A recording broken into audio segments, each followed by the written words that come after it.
So the album came out yesterday, and I've been up all night writing down my thoughts. So here we go. Radiohead, Moon-Shaped Pool. Radiohead really need no introduction. At this point, a classic rock act to have released some of the best records of their era, and some would argue of all time. And they're typically put up on a pedestal along with the Beatles and Pink Floyd. And at this point, they're pretty much sacrosanct. And if you ever say a bad word about Radiohead, you're often met with a vitriolic response. It's just far over the top. If you don't like Radiohead, it's fine. It doesn't mean that you're damaged, okay?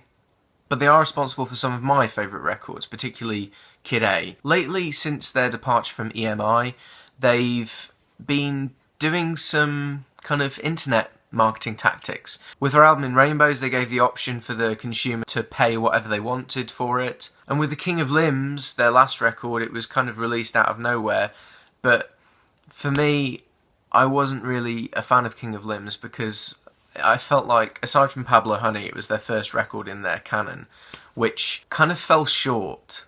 It just felt very disconnected, and it took them a little over 3 years to follow up an amazing record, and all they had to show for it was 8 tracks. And for me, with exception to maybe Lotus Flower, Codex and Separator, the album was just far too repetitive and monotonous, and I didn't really enjoy listening to it. And it kind of felt like they were sort of running on autopilot. There wasn't really any passion in the majority of the tracks, which was a huge disappointment, and particularly because I liked Lotus Flower and I was looking forward to hearing the album, but it didn't deliver. So King of Limbs was released in 2011, and Johnny Green has been doing quite a few scores for Paul Thomas Hansen and Lynn Ramsey, and Tom York has done a record with his group Atoms for Peace. Also, he released a solo record which was released via BitTorrent. Yeah, I wasn't a huge fan of that either. So recently they announced they're going to be releasing a new album, and they presented us with a new track called Burn the Witch, which is, it kind of originates from the Kid A sessions, but it was reportedly finished around 2005. And when I first heard the song, I thought that it was a bit of a letdown because it just felt okay to me. But then a few days later, they released the second song off the album, Daydreaming. And as soon as I heard this track, I thought, this is the best thing they've done since In Rainbows. About 8 years or so. I kind of had a slight Lotus Flower moment again, when I thought, this LP is going to be great. And I was really, really hoping it would meet my expectations, or even exceed them. And it did. So I'm going to start off with Burn the Witch, which has grown on me quite considerably since I first listened to it. I now think it's really great. The song is very kind of staccato string heavy, with elements of subtle electronics in there as well. One of the best things, one of the, solid seal of quality that you get with Radiohead is Tom York's vocals, which always sound wonderful. But with this track, there's kind of a political edge to it, with the lyrics dissecting the modern media and people in Parliament, scapegoating certain individuals, and just the public's complacency and, in some cases, embracement of these lies and fear-mongering, and suggesting that if you step out of line, then they'll have your guts for garters. I know this song is over a decade long, so picking apart the lyrics and saying, oh, this is about refugees, and oh, this is about this and that, it doesn't matter. It's still relevant today. The poor are evil, Muslims are evil, etc., etc., etc. These refugees, they're bad news. Also, I love the lines, abandon all reason, avoid eye contact, do not react, shoot the messenger. To me, this is Tom York taking pot shots at the powers that be, being hypocritical and trying to cover up any information regarding their own misdemeanours that they'd rather that you didn't know about. It's not good. Then we have Daydreaming, and as soon as it began, I got an instant rush of Kid A throughout this track. And really, I kind of pictured this as being the last track on the album, but it's the second track, so Let's just run with that.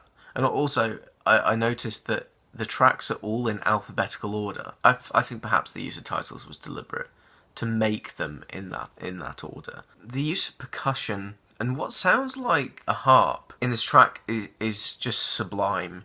The use of reversed elements as well. There's a lot of sound manipulation on this album, but it was just understated and lovely, along with the piano chord progression, which wow. This whole record utilises a masterful juxtaposition between the electronic sounds featured on the record, sound manipulation in particular, as I just mentioned, and the strings.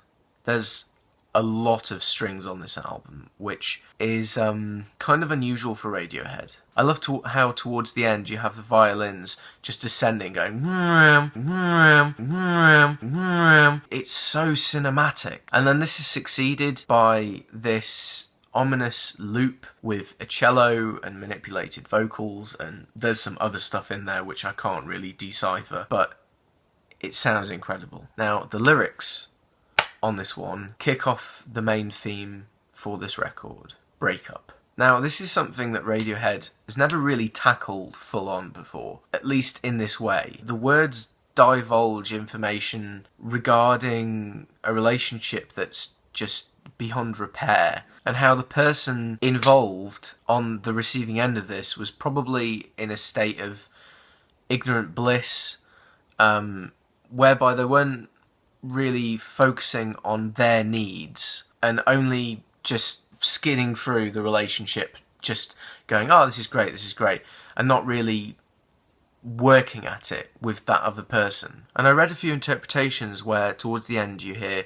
Tom York sing repeatedly, which when played forwards is half my life. And I saw someone had written that it's backwards because he wishes that he could wind the clocks back to fix the relationship. I think that's a pretty solid hypothesis regarding why it's backwards, and indeed why a lot of this record is backwards and manipulated at times, because the person has shaped them into becoming the person that they are today. There are obviously many interpretations out there, particularly that it's about the environment, and it's very possible that it's about both, but it's really up to you to come to your own conclusions, really. These are just my thoughts. Now, Dex Dark is a little more rock-tinged and kind of reminded me a little bit of Air. Again, we have this expansive cinematic sound that involves there's a lot of reverb on this album. Lyrically, again, we hear more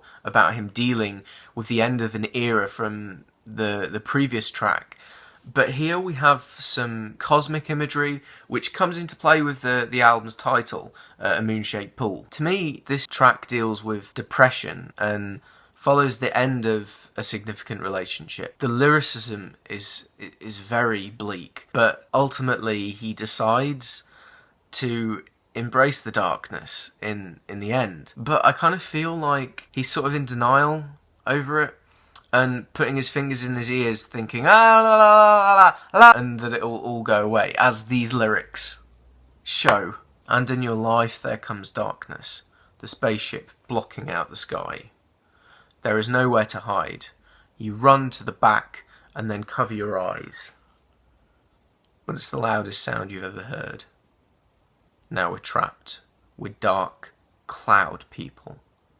We're helpless to resist in your darkest hour. The next track, Desert Island Disc, gives off a really strong 60s/70s kind of folk vibe.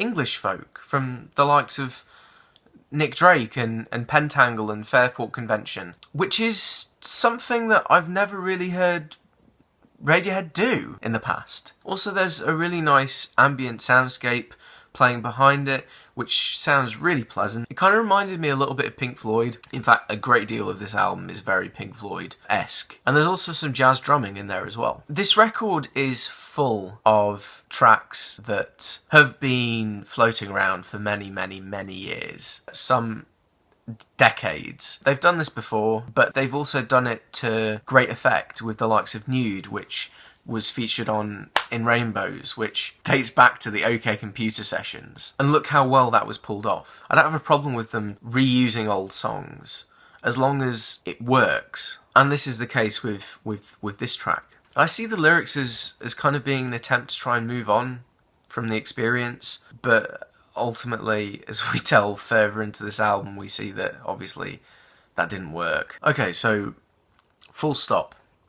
Wow. This is probably the most overtly electronic track on the record, and it begins with this low pass filter, through which you hear this kind of Middle Eastern sounding melody on what sounds like a kind of a synthesized guitar, just scribbling away in the darkness whilst a dirty sub bass plays in the background. And this track has got a really strong krautrock vibe. Also synth scores, particularly Vangelis. I got a real synthy kind of vibe to this track. It was really good. And it feels like it would have fit quite well on In Rainbows. It has this kind of Weird Fishes sound to it. I absolutely love where they kind of do this loop of Tom York going, "Ah, good times." And the lyrics feature Tom feeling seemingly conflicted, as many are when a relationship ends, starting to blame the other person, but at the same time feeling responsible and just desperate to make it work. The line, "This is a foul-tasting medicine," really caught my attention. And he's clearly in pain over the breakup, and he's getting his just desserts, which he doesn't think is very fair. And you could also look at it as him talking to himself towards the end, where he sings, "Take me back again, you really messed up." And this could be a case also, but there are myriad avenues to take with this track regarding analysis. But part of the reason why I feel the subject matter being dished out to the listeners is because I have personally been in the same situation a few times, and it's a really hideous state to be in. Simply based on the phrasing of the lyrics, it feels to me like an attempt to cover up his anguish over his divorce. I mean, Chris Martin tried to do something similar on Coldplay's Ghost Stories album, but it wasn't anywhere near as stirring as this. Perhaps this was the album that he was wanting to make, but unfortunately he made Ghost Stories instead. For everyone saying, "This song preceded the divorce, so it can't be about him and his wife." Well, as a songwriter, I can tell you that I've used existing songs that somehow have a new meaning in my current situation, and thus I use them appropriately for a new project, and that's exactly what's been done here. So don't give me that bullshit, because it clearly is about that, even if that wasn't originally where it was intended to go. You've no idea where his relationship was a few years ago. It could have been on the rocks. This could be this point in time. And where they divorced, that could have been way past the time in which this record was constructed. You know what I mean? Then we have Glass Eyes, which has an exquisite introduction. Again, sounds like the score to a film, and those strings return, which sound sublime and earth-shattering. They really bring me to tears. You know, I feel this song's about depression and anxiety in particular. Not being able to go outside, rather staying indoors in a reclusive state, which again is something that I can relate to an awesome extent. I've had feelings of panic taking hold of me whilst out of seclusion in the past, where everything is just too overwhelming and I have to go back to the comfort of the four walls that surround my bedroom, because that was what made me comfortable. Then Identikit, which is a great slice of electronic ethereal rock. I absolutely love the guitar in this track, and it's nice to hear Jonny Greenwood really flex his axe-wielding muscles, as I've kind of slightly missed that. There's a lot of strings on this record, and he's focused most of his attention on that. I should mention the strings are courtesy of the London Contemporary Orchestra, who I saw with Jonny Greenwood live last year. It was spectacular.